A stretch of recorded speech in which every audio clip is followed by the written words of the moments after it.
آپ کے سامنے زینب کا واقعہ پہلے ہو چکا ہے، اس کے بعد بھی قصور کے اندر یہ واقعات ہوتے چلے آ رہے ہیں۔ گزشتہ دنوں چونیا کے اندر پھر وہی واقعہ، کم سن نابالغ کم عمر بچے کو اغوا کیا جاتا ہے، اس کے ساتھ ریپ کیا جاتا ہے اور ظلم کی انتہا، پھر اس کو قتل بھی کر دیا جاتا ہے تاکہ راز افشا نہ ہو۔ پہلی بات اس حوالے سے جو میری اور آپ کی ذمہ داری ہے، جس کو سیکھنے کے لیے یا سکھانے کے لیے ہم مسجد میں آتے ہیں، وہ کیا ہے؟ آج سے ہی اپنے گھروں میں جائیے، اپنے بچے کو، چاہے اس کی عمر 3 سال ہے، چاہے 4 سال ہے، چاہے 5 سال ہے، چاہے 6 سال ہے، اس کی تربیت کا یہ انداز اپنائیے کہ اس کو بتائیے گڈ ٹچ اور بیڈ ٹچ میں کیا فرق ہوتا ہے۔ کیا مطلب؟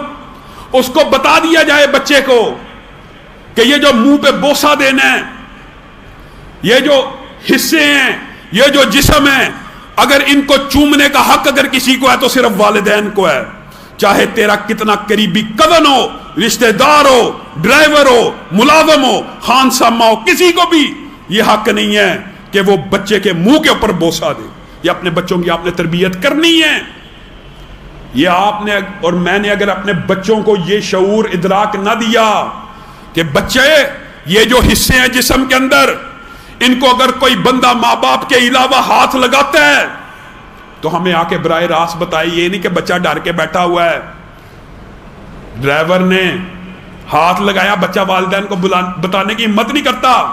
کئی مرتبہ نیک لوگوں کے ساتھ بھی ایسے معاملات ہو جاتے ہیں، نیک لوگوں سے بھی ایسے معاملات سردرد ہو جاتے ہیں۔ بچے بالعموم آپ نے پڑھا ہوگا اخباروں میں، مدارس میں بچوں کے ساتھ واقعات ہوتے ہیں، تو بچے گھر آ کے کیوں نہیں بتاتے آپ کے خیال میں؟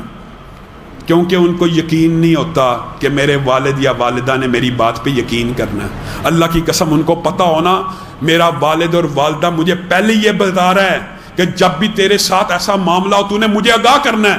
اللہ کی قسم یہ معاملہ آگے ہی نہیں بڑھ سکتا، نہیں بڑھ سکتا۔ ہاں، جہاں تک دوسری بات ہے، وہ پولیس کو ہوش کے ناخن لینے چاہیے، اس کے اندر یہ کردار والدین کو ادا کرنا چاہیے اور دوسرا کردار اداروں کو ادا کرنا چاہیے۔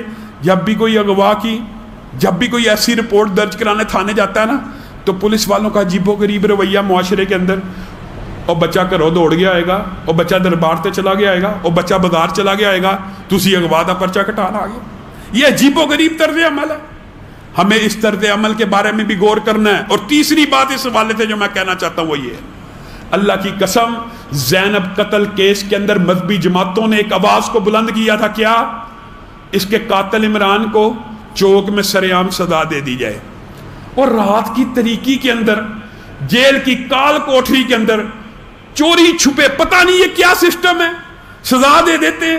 کیا معاشرے کے اوپر اثر ہونا؟ بتائیے، یہ اثر ہوا ہے؟ قصور کے کسی چوک کے اندر اگر اس کو پھانسی پہ لٹکایا ہوتا تو آج کسی کو جرأت نہ ہوتی دوبارہ یہ کام کرنے کی۔ یہ عجیب و غریب معاملہ ہے کہ جب سزائے موت بھی دینی تھی تو پھر چوک میں کیوں نہیں دی گئی؟ پتہ کیوں نہیں؟ کیونکہ اس کے اندر شریعت کے اوپر عمل درآمد ہوتا ہے۔ شریعت کے اوپر عمل درآمد کرنے سے ایسے بھاگتے ہیں۔ نبی کریم صلی اللہ علیہ وسلم نے وعدہ کیا امت کے ساتھ، ایک مرتبہ شریعت کی حدوں کو اگر معاشرے کے اندر اس طرح لاگو کیا جائے نا جیسے سنت رسول کا اور دین محمد کا تقاضا ہے صلی اللہ علیہ وسلم، تو جتنی 40 سال لگاتار بارش ہونے سے آسمان سے برکت نازل ہوتی ہے نا، اور بعض روایات میں 40 دن کا ذکر بھی ہے، یعنی برکت بارش جس کے ہو جانے کے بعد کھیتیاں اگیں، فصلیں لہلہائیں، 40 سال یا 40 دن دوسری روایت کے الفاظ ہیں، 40 دن بارش ہوتی رہے اتنی برکت نازل نہیں ہوتی جتنی ایک سزا اللہ کی معاشرے میں لاگو کر دینے سے ہوتی ہے۔ آپ کیوں نہیں کرتے؟ آپ کو کرنی چاہیے۔ ایک بات یہ کہنا چاہتا تھا۔